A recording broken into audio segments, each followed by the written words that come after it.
ஜீவ சகோதர சகோதரிகள் அனைவருக்கும் எனது அன்பான நமஸ்காரம். நாம இன்றைக்கு ஒரு வினாவிடை நிகழ்வாகத்தான் நம்ம பார்க்க போறோம். அதாவது நம்முடைய ஜீவ சகோதரி சங்கப்பலகை அப்படின்ற ஒரு குழுவை திறம்பட நிர்வகித்து வரும் சகோதரி சாலை பரமேஸ்வரி அக்கா அவங்க நமக்கு ஏற்கனவே தெரியும். அந்த சங்கப்பலகை குழுவில் மாதம் ஒரு முறை அவங்க ஏதாவது ஒரு படத்தை குறிப்பிட்டு காட்டி அதை பற்றிய தெய்வம் அவர்களுடைய திருவாக்கியங்களை எல்லாம் பகிர்ந்து கொள்ளுமாறு அக்கா அவங்க கேட்டுக்குவாங்க. அது போல நம்ம ஏற்கனவே பார்த்திருக்கிறோம். எழுத ஆணிமுனை, ஊசி நூல், அது பற்றியெல்லாம் நம்ம அந்த தெய்வம் அவர்களுடைய திருவாக்கியங்களை நம்ம ஏற்கனவே பகிர்ந்து கொண்டிருக்கிறோம். அந்த வகையில் இந்த மாதம் அக்கா அவர்கள் ஒரு திருவுருவம், ஒரு படம், நமக்கு என்ன படம் கொடுத்திருக்காங்க அப்படின்னா, ஒரு ஏணிப்படியும் அப்புறம் அதுல இருந்து வர்ற ஒரு சறுக்கு பாவையும். அதாவது நம்ம எல்லாம் சின்ன பிள்ளையில விளையாண்டுருப்போம். ஒரு 2 பேர் மியூட் எடுத்திருக்கீங்கப்பா, கொஞ்சம் மியூட் பண்ணிருங்க. வெங்குட்டு மியூட் பண்ணிருங்க. அப்ப அக்கா அவங்க இந்த தடவை நமக்கு கொடுத்திருக்கிற அந்த படம் என்ன அப்படின்னு பார்க்கும்போது, ஏணிப்படி அப்புறம் அதுல இருந்து ஒரு சறுக்கு பாதை, இந்த படம் தான் அக்கா அவங்க கொடுத்துருக்காங்க. நாம எல்லாம் சின்ன பிள்ளையில ஒரு ஏணிப்படி மேல ஏறி அதுக்கு மேல அந்த மேல் தளத்துல அமர்ந்து அந்த சறுக்கு பாதை வழியா சறுக்கி விளையாண்டுருப்போம் நம்ம எல்லாருமே. இப்போ இந்த ஏணிப்படி சறுக்கு பாதை அப்படிங்கிறது இந்த நம்ம செல்கிற இந்த மெய்மை பாதையில் ஏணி அப்படின்னா என்ன, சறுக்கு பாதை அப்படின்னா என்ன அப்படிங்கிறத நம்முடைய பெருமானவர்கள் நமக்கு எப்படி எல்லாம் கற்று தருகிறாங்க அப்படிங்கிறத நாம இப்போ பார்ப்போம். அப்போ ஏணி அப்படின்னா என்ன அப்படின்னு தெய்வம் அவர்கள் எங்க குறிப்பிட்டிருக்காங்க அப்படின்னு பார்க்கும்போது, மேல்நிலை போதத்துல ஒரு பாடல், அந்த பாடலை இப்ப பார்ப்போம். மந்திரமும் எந்திரமும் பிறந்த தலமெங்கே, வானமுதம் கடைந்தடித்த வாசுகியும் எங்கே, அந்தரத்தில் 51 படியணியும் எங்கே, அழகான மெகராஜின் கொலுவு நிலை எங்கே, உன்றன் திரோரத்தினத்தின் நிலையதுவும் எங்கே,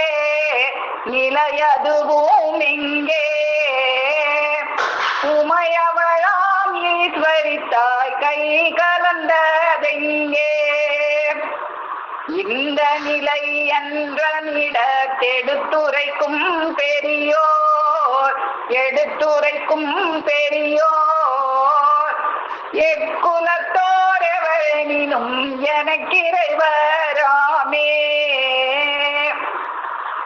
இந்த பாடல்ல தெய்வம் அவர்கள் அந்தரத்தில் 51 படியேணி அப்படின்னு நமக்கு குறிப்பிடுறாங்களே. அப்போ இந்த படி ஏணிங்கிறது அந்தரத்துல இருக்கு. அது அழகான மெகராஜின் கொலுவு நிலைக்கு கூட்டி செல்கிற ஒரு படி ஏணியாக இருக்கு. அது எங்க எடுத்துரைக்கணும்? இந்த நிலை என்ற இடத்தில் எடுத்துரைக்கும் பெரியோர், அதுதான் அந்த இடம் தான் உமையவளாம் ஈஸ்வரித்தாய் கை கலந்த இடம் அப்படின்லாம் அருளி செய்யறாங்களே. இப்போ அந்தரத்தில் 51 படி ஏணினா அந்தரத்துலன்னா நம்ம எல்லாம் எந்த ஒரு பிடிமானமும் இல்லாம நிக்கிறதான் அந்தரத்துல நிக்கிறது அப்படின்னு சொல்லுவோம். ஆனா தெய்வம் அவர்கள் அந்தரம்னா என்ன சொல்றாங்க? அந்த அரங்கம். திருமஞான குரல் திருவாக்கியம் 49 தெய்வம் அவர்கள் அந்தரங்கம் அப்படின்னா என்னன்னு நமக்கு அருளி செய்யறாங்க. அதாவது சிவபதத்தை அடைவதற்காக ஒரு சத்குருபிரானது சந்நிதியில் ஒரு மாணாக்கன் நடந்து கொள்ளுகிற நடைமுறை எழிலினுக்கு வஞ்சகமற்ற யதார்த்த ஒட்டுதலாகிய ஒழுக்கத்துக்கு பெயர் நாகரீகம்.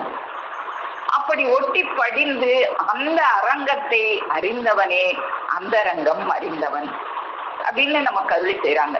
அப்போ அந்த அரங்கம் சிவபதத்தை அடைவதற்காக ஒரு சத்குருபிரானுடைய சந்நிதி இருக்கே, அந்த அரங்கம் தான் அந்தரங்கம்.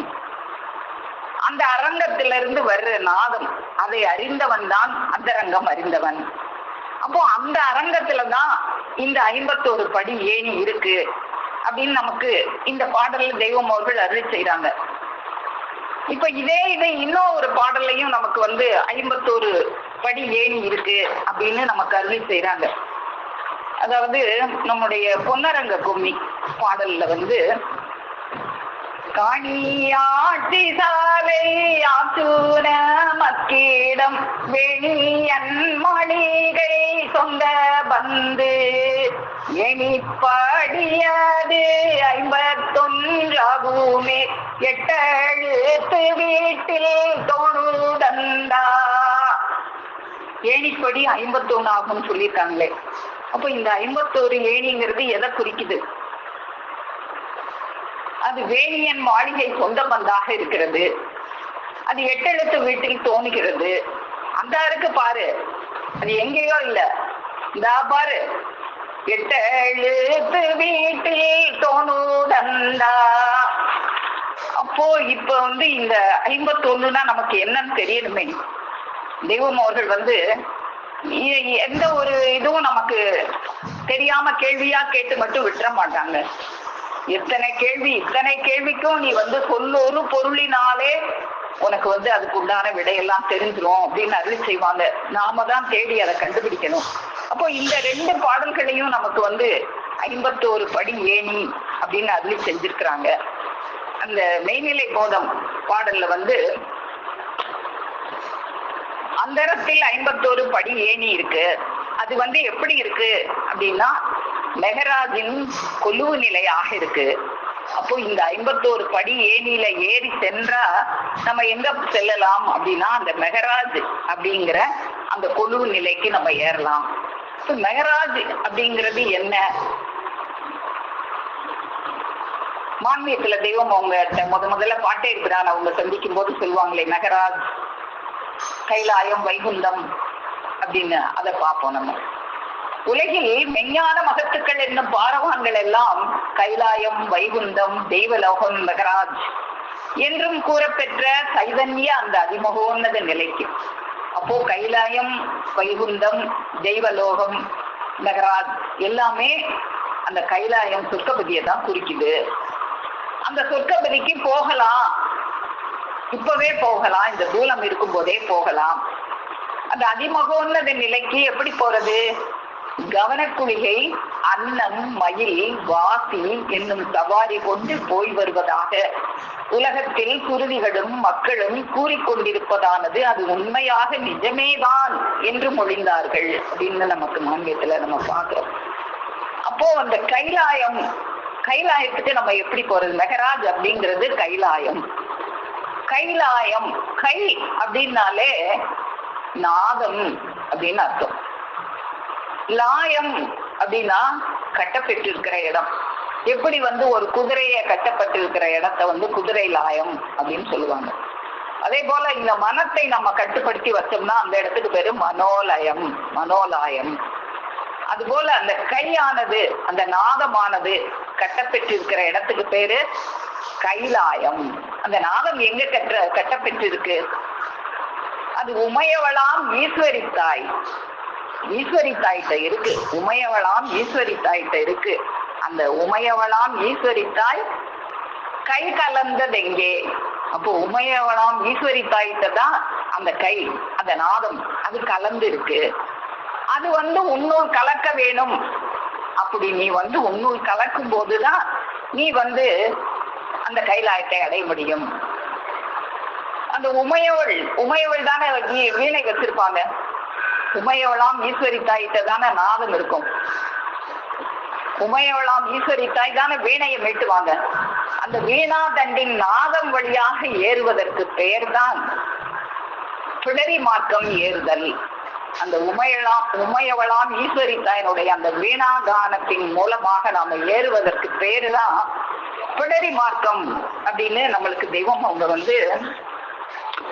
அமுதகலை ஞான போதத்துல நம்மளுக்கு அருளி செய்யற அந்த திருப்பாடலையும் நம்ம இப்போ பார்ப்போம்.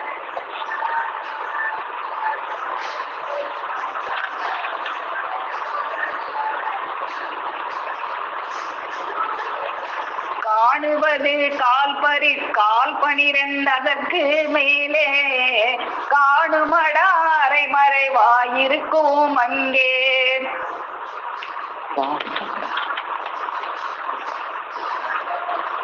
பக்கம் என்னுடைய புக்கு பழைய புக்குமா மாறும். அமுதகலை ஞான போதத்துல 159 பக்கத்துல எனக்கு இருக்கு. என்னோட நூல் ரொம்ப பழைய நூல்.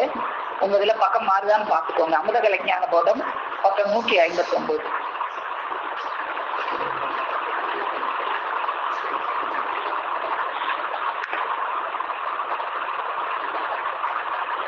காணுவது கால் 12 அதற்கு மேலே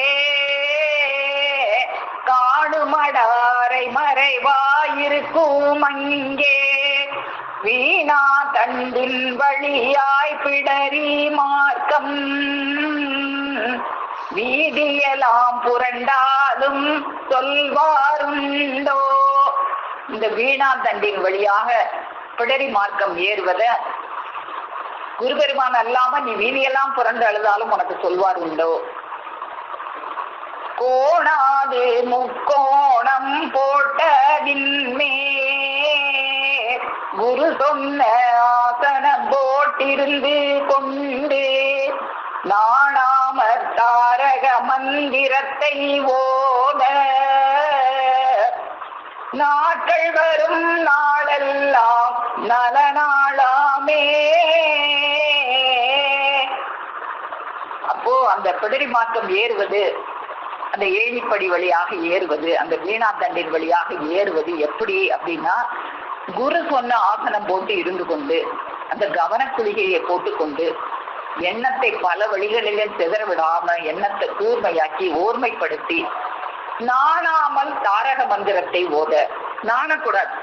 நான் உலகத்துல பெரிய மதிப்போட இருக்கேனே, நான் எப்படி உங்க பேச்சை கேட்கறது, என்னுடைய மதிப்பு அகன்றிடுமோ என்று உளம் நாணுதுன்னு சொல்லுவாங்களே, அந்த மாதிரி நாணாமல் நீ தாரக மந்திரத்தை ஓத ஓத உனக்கு நாட்கள் வரும் நாளெல்லாம் நல நாளாமே அப்படின்னு இந்த பிடரி மார்க்கம் அப்படிங்கிறத பத்தி தெய்வம் அவர்கள் இந்த அமுதகலை ஞான போத பாடல்லையும் நமக்கு அருளி செய்யறாங்க. அப்போ இந்த பிடரி மார்க்கத்தை பற்றி இன்னும் பூரண புதையல் அதுலயும் தெய்வம் அவர்கள் குறிப்பிட்டிருக்கிறதையும் நம்ம இப்ப பார்ப்போம். பூரண புதையல் பக்கம் 84 அதுல பார்ப்போம். இந்த பிடரி வழியை பத்தி தெய்வம் அவர்கள் அருளி செய்யறாங்க.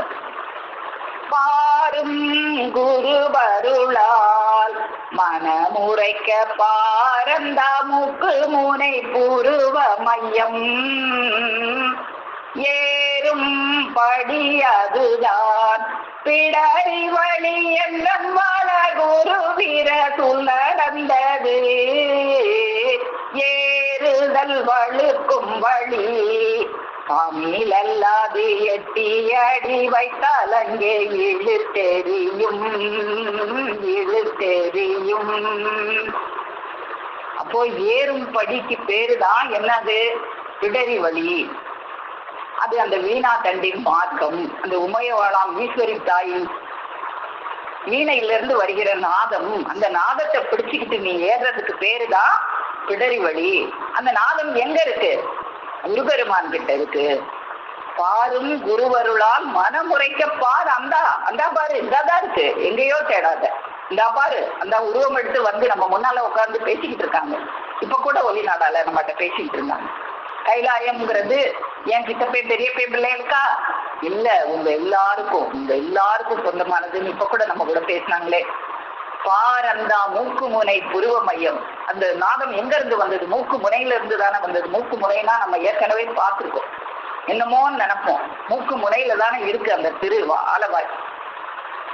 புருவத்தோட மத்தியில தானே இருக்கு. புருவ மத்தினா நம்ம என்னமோன்னு நினைக்க தேவையில்லை. 2 புருவத்துக்கு மத்தியில நேர கீழே வந்தா அந்த திரு ஆலவாய் இருக்கு.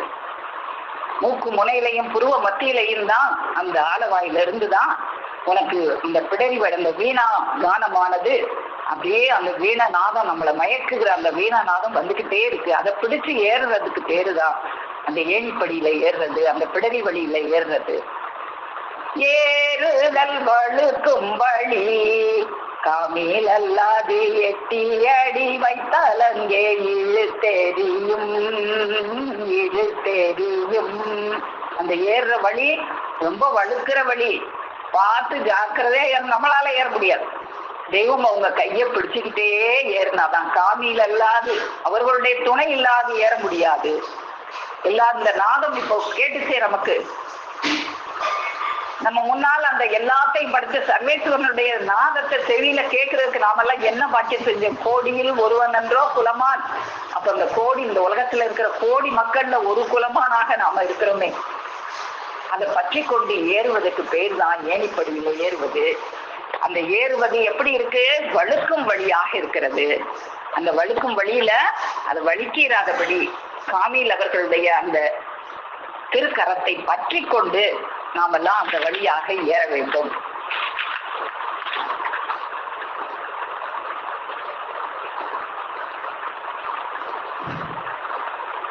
அப்போ அந்த நாதமானது தூலம் எடுத்து வந்து நம்ம முன்னால இருந்து அது நமக்கு கொடுத்துட்டு இருக்கிறதெல்லாம் நம்ம இப்ப பார்த்தோம். இப்போ இந்த 51 அப்படிங்கிறாங்களே, இந்த 51ங்கிறது எதை குறிக்குது அப்படின்னு நமக்கு தெரியணுமே அப்படின்னு நேரத்தான் நான் பார்த்துக்கிட்டே இருக்கும்போது இன்னொரு பாடல்ல நமக்கு அந்த 51னா என்ன அப்படின்னு தெய்வம் அவர்கள் தெளிவா விளக்குறதையும் நம்ம பார்க்கலாம். அதை பார்ப்போம். ஆதிமை உடைய பூரண வேதாந்தத்துல தௌஹீது காமில் என்னதுல பக்கம் 112 இருக்கு, பார்த்துக்கோங்க. தௌஹீது காமில்ல ஒரு பாடல் மஹபூபு சுபமானி. அந்த பாடல்ல வந்து சொல் 3 அட்சரமோ ஒரே அட்சரம் 51 எல்லா பாஷைகளிலும் விளங்கும் ஏகாட்சரமாய் சொல்லும் நின்றதிலே சூட்சம் சுபராணி. சூட்சமா சொல்றேன் கேட்டுக்கோ. 51னா வேற ஒண்ணுமே இல்ல. எல்லா பாஷைகளிலும் விளங்கும் ஏகாட்சரத்துக்கு பேர் தான் அந்த 51. 51னா என்னன்னு நம்ம வந்து குழம்ப வேண்டாம். எல்லா சொல் 3 அட்சரம் ஒரே அட்சரம் 51. அது ஒன்றுதான் பலவாய் கோடியாய் விரியும். அந்த 51 அப்படிங்கிறது எல்லா பாஷைகளிலும் விளங்கும் ஏகாட்சரம். அந்த ஏகாட்சரமாக சொல்லும் மீம் என்றதிலே சூட்சம் சுபகானி. அது மீமாக இருக்கிறது. அலிபுலாம் மீம்னு நம்ம பார்ப்போமே, அப்படியே அந்த மீமாக அது இருக்கிறது. அது ஏகாட்சரமாக இருக்கிறது அப்படின்னு தெய்வம் அவங்க இங்க அருளி செஞ்சிருக்காங்களே. அப்போ அந்த ஏகாட்சரம்னா என்ன அப்படின்னு நம்ம பார்க்கணுமே.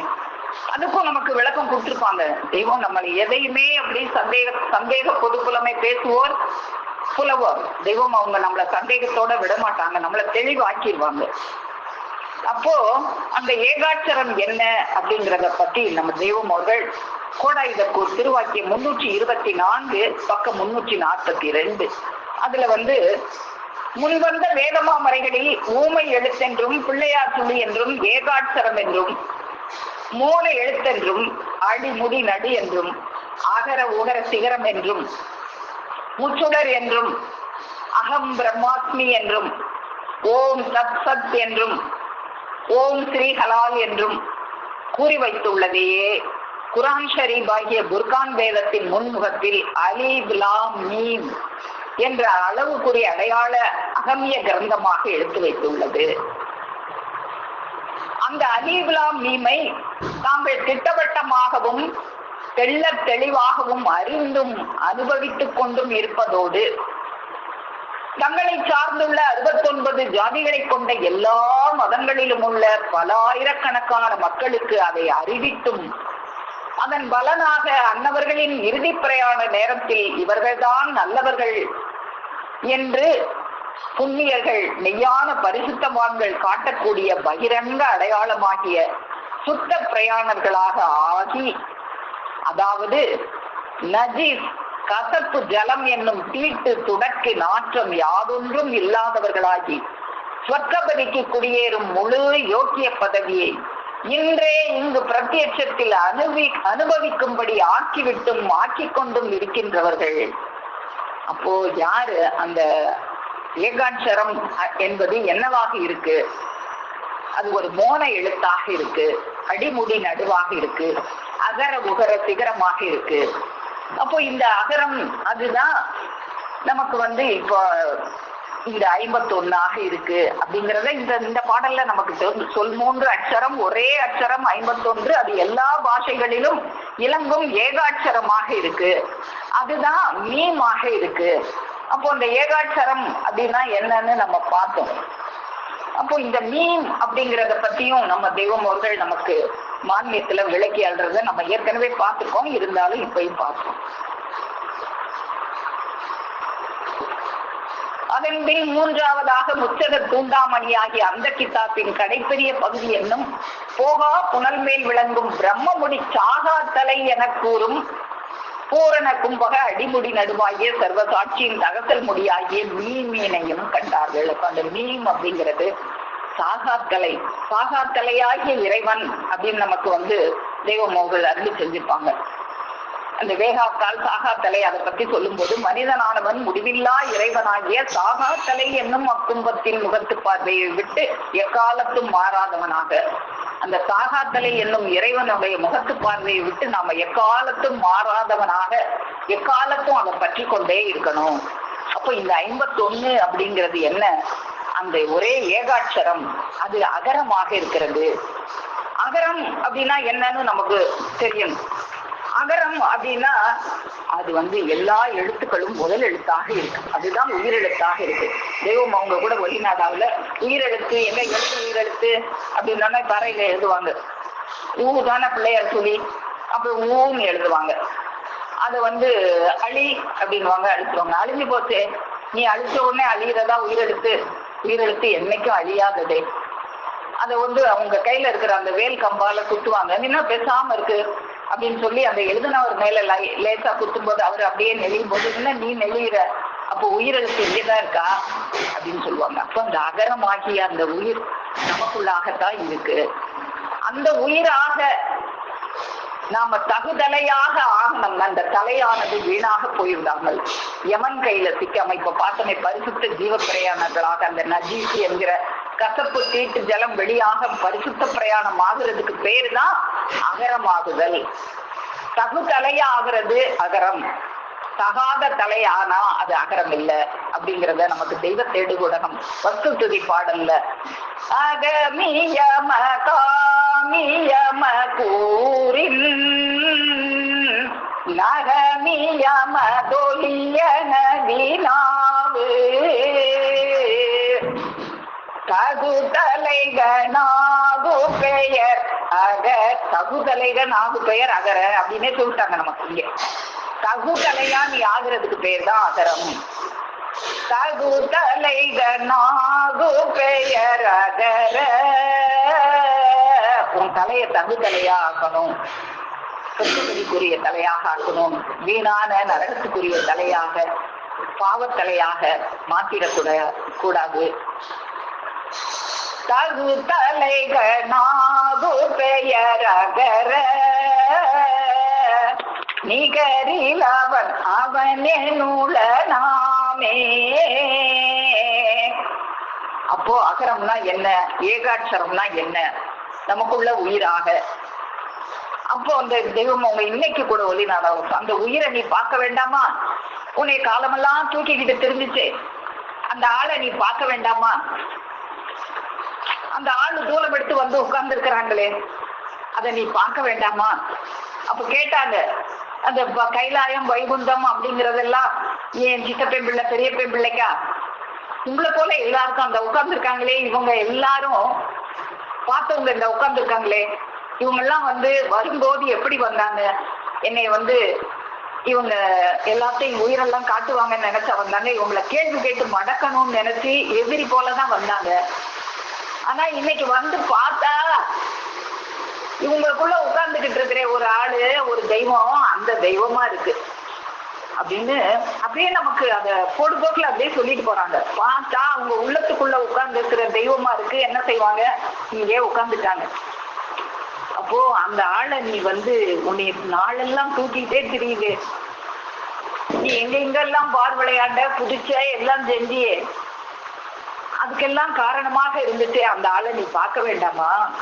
அப்போ அதுதான் நமக்குள்ள அகரமாக அது இருக்கு. அந்த அகரத்துக்குரியவனாக அதுக்குள்ள நம்ம ஆகுறதுக்கு பேருதான் தகுதலைகன் ஆகுதல் அகரம். அப்போ இந்த 51 அப்படிங்கிறது ஏகாட்சரமாக அது இருக்கு. அந்த நம்ம அந்த ஏணிப்படி 51 அப்படிங்கிறது என்ன அப்படின்னா, அது என்னமோ அப்படின்லாம் நம்ம நினைக்க தேவையில்லை. அது நாவேணி பிளம்பாக இருக்கு. இந்த ஏணிப்படியை பத்தி இன்னும் நம்முடைய தெய்வம் அவர்கள் அருள் செய்யறதை நம்ம பார்ப்போம். மானியத்துல நமக்கு அருளி செய்வாங்க.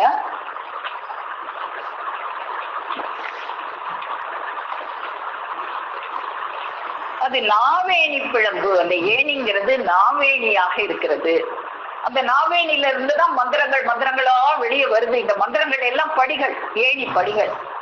இந்திர கிரண ஒளியில் இளநீளமோடும் மந்தர்பாமுக எந்திரபானு மந்திரங்களும் சதிமாயமேயும் பதிமேவு கோட்டின் மதிச்சுடதேக சுவாகித மந்திரங்களும் அந்தகாரப்பிணி அடிவேரருக்கும் செந்தூரு கொடுமுடி மந்திரங்களும் பஞ்சவடக்காடு அஞ்சாதடிக்கும் பஞ்சபூதாதி செஞ்சுலாம் மந்திரங்களும் முத்தி வடக்குடி சித்தி நிலைப்பட சக்தி மந்திரங்களும் கனகசட தருபடன பூனசுகி ரமுதொழுகு பால்வண்ண மந்திரங்களும் யமநீருளின் ஒளிபரவு மிகுமௌன கவாதித்திர கவனரச மந்திரங்களும் கலிதலை அழிவுக்கென்று கண்டிருந்த கான்முடைவாசியின் கந்து சிங்கு மந்திரங்களும் அகக்கோடு உடுருவ யுகத்தீர்ப்பு நடத்தும் பகவத் தேஜோமய ரிங் ரிங் மந்திரங்களும் புது உலகம் புறப்பினுக்கென்றிருந்த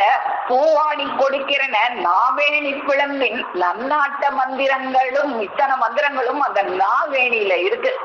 அந்த நாவு தான் ஏணியாக இருக்கு.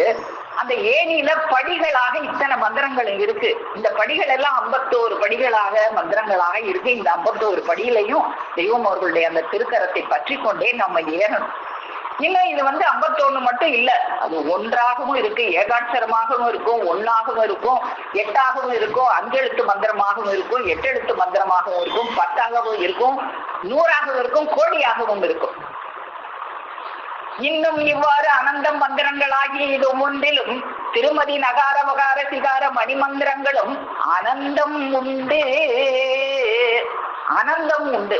அனந்தம்னா எண்ணில் அடங்காதது. அப்போ எண்ணில் அடங்காத இப்படியான மந்திரங்கள் அந்த நாவேணி பிளம்புல நமக்கு தெய்வம் அவர்கள் கூப்பிட்டுக்கிட்டே இருக்காங்க. அப்போ ஏணி அப்படிங்கிறது என்ன? பெருமானவர்களுடைய அந்த திருநாள் தான் ஏணியாக இருக்கு. அதுல இருக்கிற படிகள் அவங்க கொடுக்கிற இந்த இத்தனை மந்திரங்களாகவும் இந்த மந்திரங்கள்லாம் இருக்கு. அப்போ இந்த மந்திரங்களை எல்லாம் நீ பற்றி கொள்ளணும்னா, இந்த 51 படியிலையும் நீ ஏறணும்னா, அதுக்கு உண்டானவனாக நீ கோடியில ஒருவனாக குலமானாக நீ ஆக்கி கொள்ளணும். அதுக்கு நம்மகிட்ட இருக்கிற பக்குவம் எப்படி இருக்குன்னா, அந்த பகர்மொழி சுவையும் பசியினில் உகப்பும்.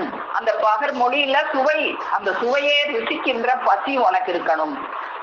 இந்த உடல் இச்சைக்குரிய உணவுலேயே அந்த பசியிலேயே உனக்கு இச்சை இருக்கக்கூடாது. அந்த ஊன் இச்சை எல்லாம் உறக்கம் எல்லாம் ஊன் இச்சை உறக்கம் உயிருக்கு ஆணியே, உயிருக்கு ஆணியே அப்படின்னா ஹானி, உயிருக்கு ஹானி, ஹானினா கெடுதல், தீமை.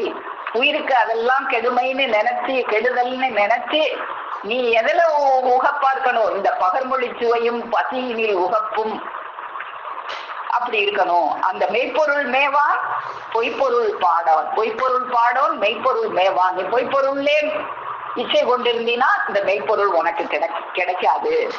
அப்போ நாம என்ன செய்யணும்?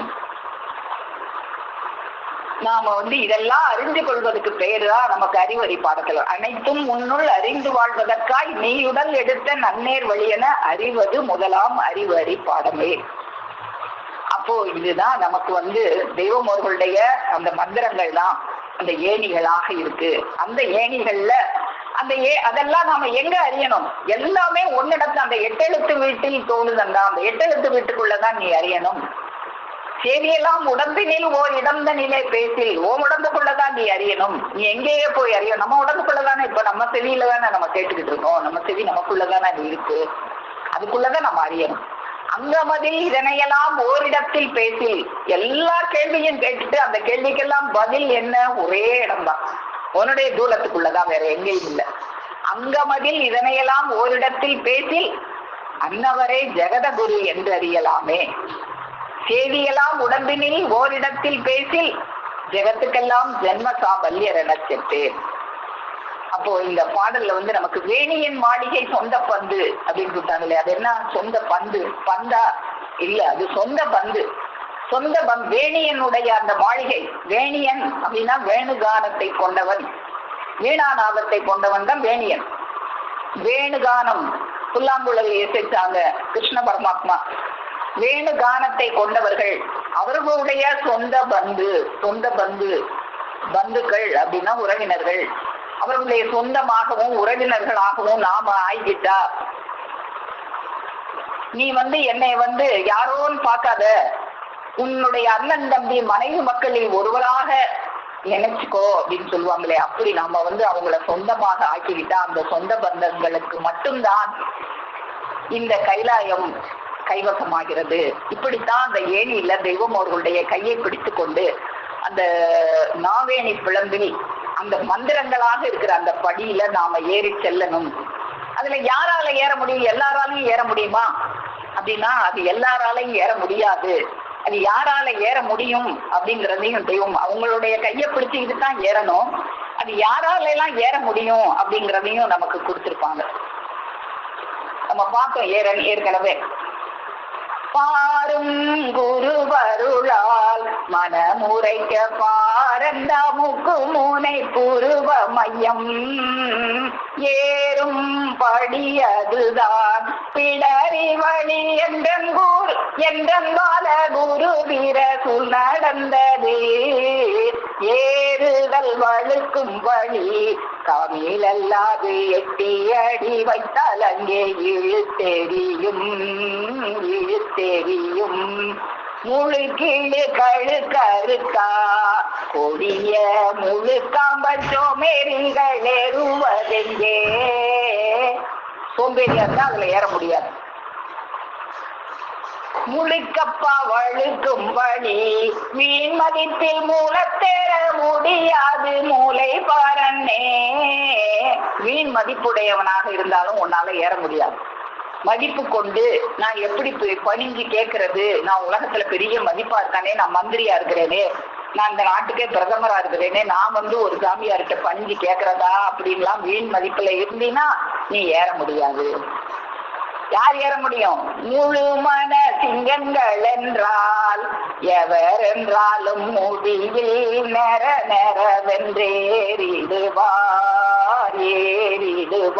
முழு மன சிங்கங்கள் என்றால் எவர் என்றாலும் முடிவில் நெறவென்று ஏறிடுவார். அப்போ ஏறுறவங்க யாரு? முழு மன சிங்கங்கள். அந்த நாமத்தை பற்றி கொண்டு ஏறுறவங்க யாரு அப்படின்னா முழு மன சிங்கங்கள். காமில் துணை இல்லாம ஏற முடியாது. காமில் துணை இருந்தும் நீ சோம்பேறியா இருந்தா ஏற முடியாது. காமில் துணையோடையும் இருக்கணும், நீயும் முழு மன சிங்கமாக இருக்கணும். அப்படி இருந்தா தான் நீ இதுல ஏற முடியும். அது எப்படி? அதுல நான் நீ அதை பத்தி பயப்படாத, நான் உன்னை கூட ஏற்றி விட்டு கூட்டிட்டு போறேன் அப்படிங்கிறதையும் நமக்கு தெய்வம் அவர்கள் இறுதி ஆதி நீதி ஓதுதல்ல நமக்கு சொல்லி தர்றாங்க.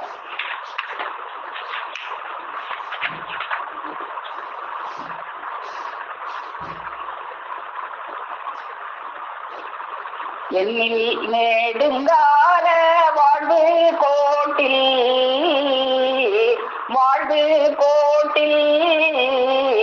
எரி வரும்போது நேர மீதே. அந்த நெடுங்கால வாழ்வு இருக்கே, அதுல ஏறி வர்ற ஒரு நேரமாக வசந்த காலமாக இது இருக்கு. நம்ம கருவூல நாட்டினிலே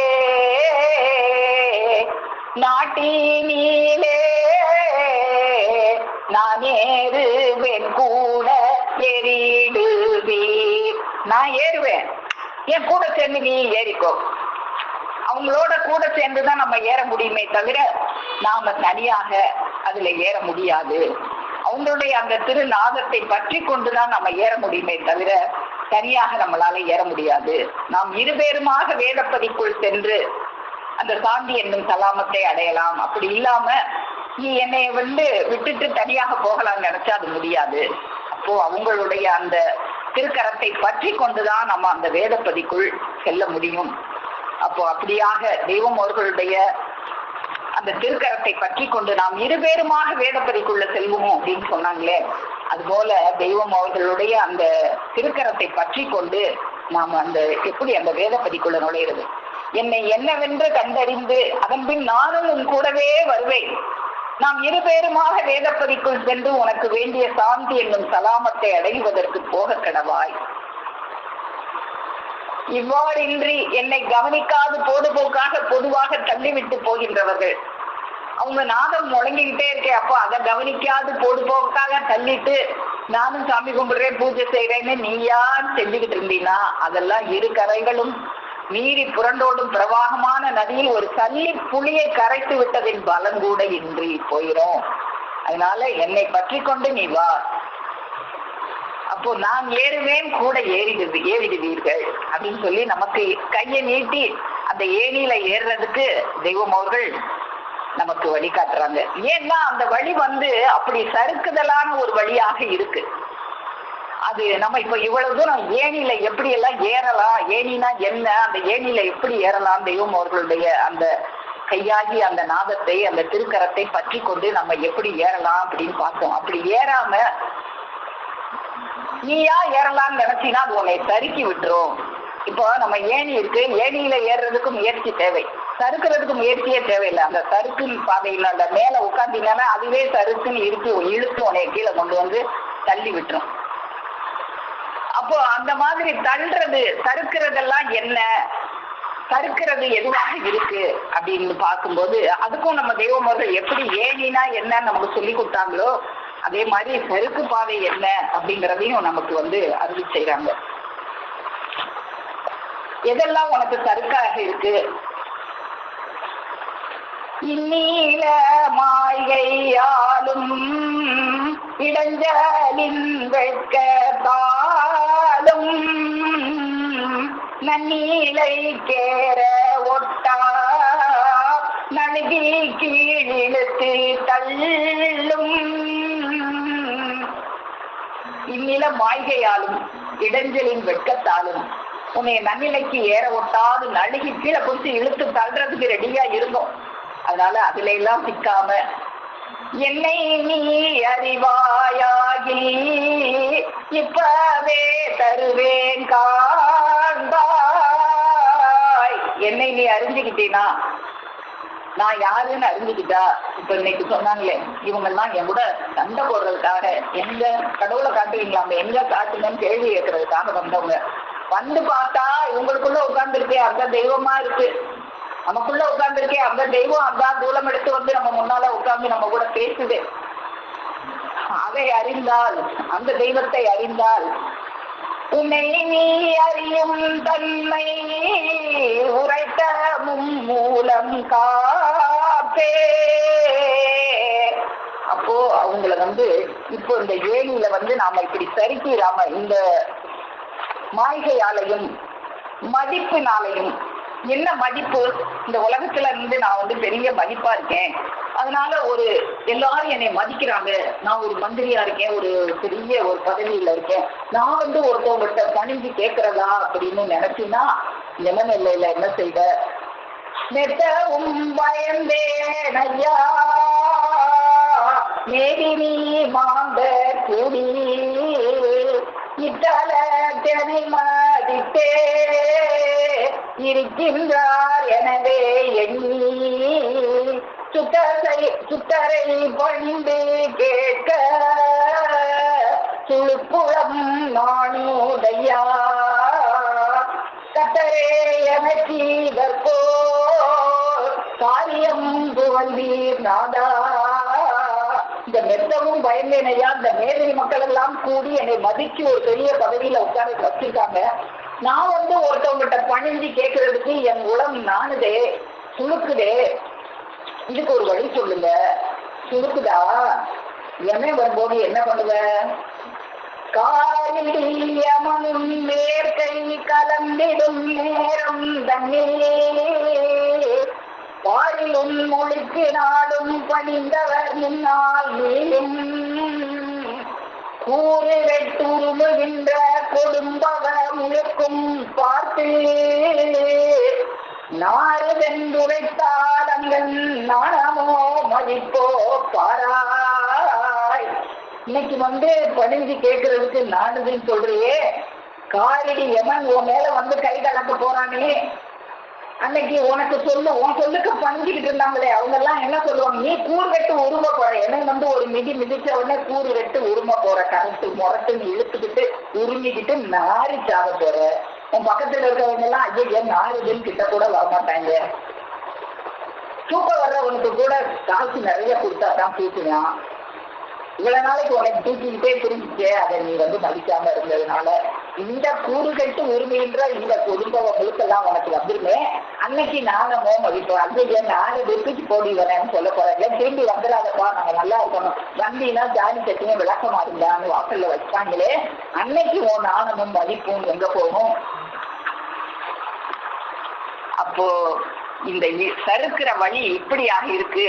இந்த உலக மதிப்பு, இந்த மாயை, இதனால எல்லாம் நீ சறுக்கிறாத. இப்படி எல்லாம் சறுக்காம இருந்து நீ என் கைய பிடிச்சுக்கிட்டீன்னா நான் உன்னை கூடையே கூட்டிட்டு போவேன். இன்னும் இங்க இருந்து உலகுக்கான வரும்படி ஒண்ணும் இல்ல இங்க அப்படின்னு நினைச்சும் சறுக்கிறாத. அப்படியெல்லாம் நம்மளை தெய்வம் அவர்கள் கூட்டிட்டு போய் இந்த பிடரி மாற்றம் ஏறுகிற வழி என்ன,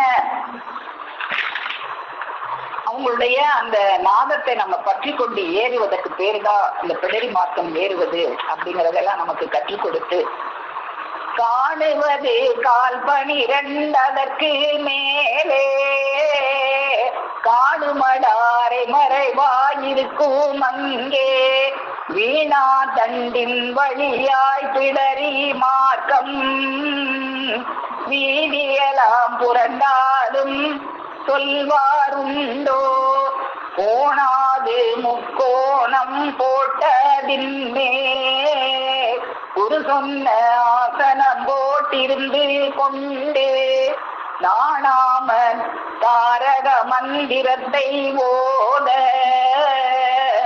நாட்கள் வரும் நாளெல்லாம் நல நாளாமே. அப்போ இப்படியாக இருந்தா தான் நம்ம அவங்களுடைய அந்த அவங்க அருளி செய்யற அந்த வீணா தண்டி மார்க்கத்தின் வழியாக அப்படி நாம இருக்கும்போதுதான் நம்மளை இழுத்து கொண்டு போய் அவங்க அந்த சொர்க்கப்பதிக்கு ஏற்றி விடுவார்கள். நாமளா இல்லாட்டாலும் நம்மளை தேடி பிடிச்சு அவங்க கையை மட்டும் பிடிச்சுக்கிட்டா போதும், நம்மளை இழுத்து கொண்டு, நாம இந்த காம பிறப்புல தான் பிறந்தோம், நம்மளை இழுத்து கொண்டு அந்த ஜீவ பிறப்புல ஆக்கிடுவேங்கிறதையும் நமக்கு அந்த இறுதி ஆதி நீதி போது இல்லை.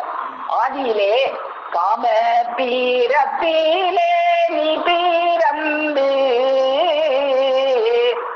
பீரந்து நேமமாற்றவழி போன உன்னை, காம பிறப்புல பிறந்து சாகர வழியை நோக்கி போய்கிட்டு இருந்த உன்னைய ஜீவ ஜீவ பீரதியில்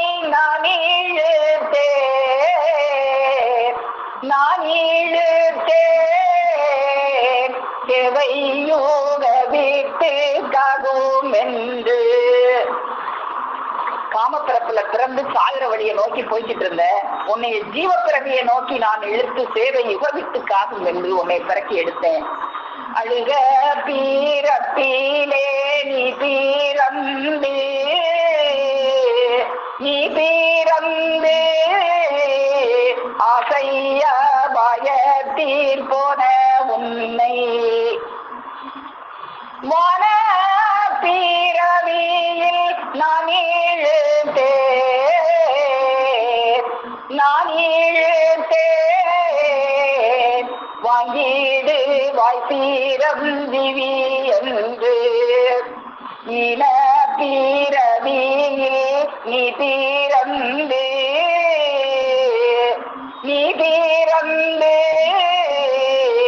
உனையிருள் வழி பொனை அம்மா பீரத்திலே நீ பிறந்து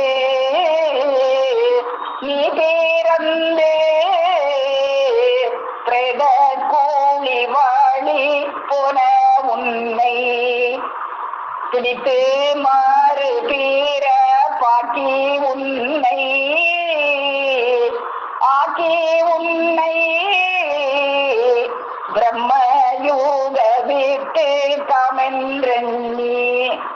இப்படியெல்லாம் காம பிறப்புல நீ பிறந்து, ஈன பிறப்புல நீ பிறந்து, வேத பிறப்புல நீ பிறந்து பிரேத குழியை நோக்கி போக இருந்த உன்னை பிடிச்சு இழுத்து ஜீவ பிறப்புல ஆக்கி, வான பிறப்புல ஆக்கி, மறுபிறப்பாக்கி உன்னை அந்த காணா கருவூல நாட்டுக்கு நான் ஏறுவேன், நீ கூட ஏறு, என் கைய பிடிச்சுக்கிட்டே நீ ஏறு. அந்த ஏணியில உன்னால ஏற முடியாது, அது ஏறுதல் வழுக்கும் வழியாக இருக்கு. நம்ம கருவூல நாட்டினிலே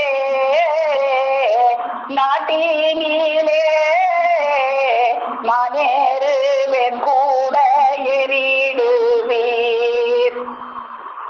அவங்க கைய பிடிச்சுக்கிட்டு அவங்க ஏறுவாங்க, நம்ம கூட ஏறினா போதும், நம்மளை கொண்டு போய் அந்த அந்த கருவூல நாட்டுல நம்மளை ஏற்றி விடக்கூடிய தெய்வம் நமக்கு கிடைச்சிருக்காங்க. அப்போ இந்த ஏணி எப்படியாக இருக்கு, சறுக்குதல் வழி எப்படியாக இருக்கு.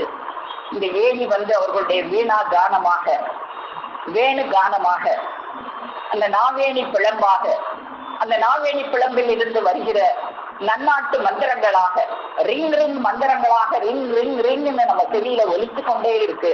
அந்த மந்திரங்களாகிய படியில் தெய்வங்களுடைய அந்த திருக்கரத்தை பற்றி கொண்டு அந்த வழுக்குதல் வழியில், இந்த உலகம் மாயை என்கிற வழுக்குதல் வழியிலும், என்னை நாணம் தடுக்குதே அப்படின்ற வழுக்குதல் வழியிலும் வழுக்கி சறுக்கி விடாமல் இறுதி வரை நிலை நிற்பவர்களே பாக்கியவான் என்று அருளி செய்தபடி இறுதி வரை அவர்கள் கையை பற்றி கொண்டு அந்த கருவூல நாட்டை சென்றடைவோம். தெய்வங்களுடைய அந்த திருக்கரமாகிய அந்த திருக்கரத்தை பற்றி கொண்டு நாம் அந்த நாவேணி பிளம்பில் ஏறி சென்று அந்த கருவூல நாட்டை சென்றடைவோம்.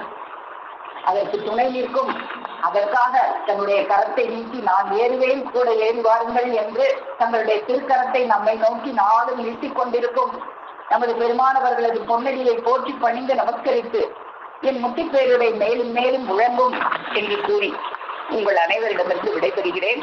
அனைவருக்கும் நமஸ்காரம்.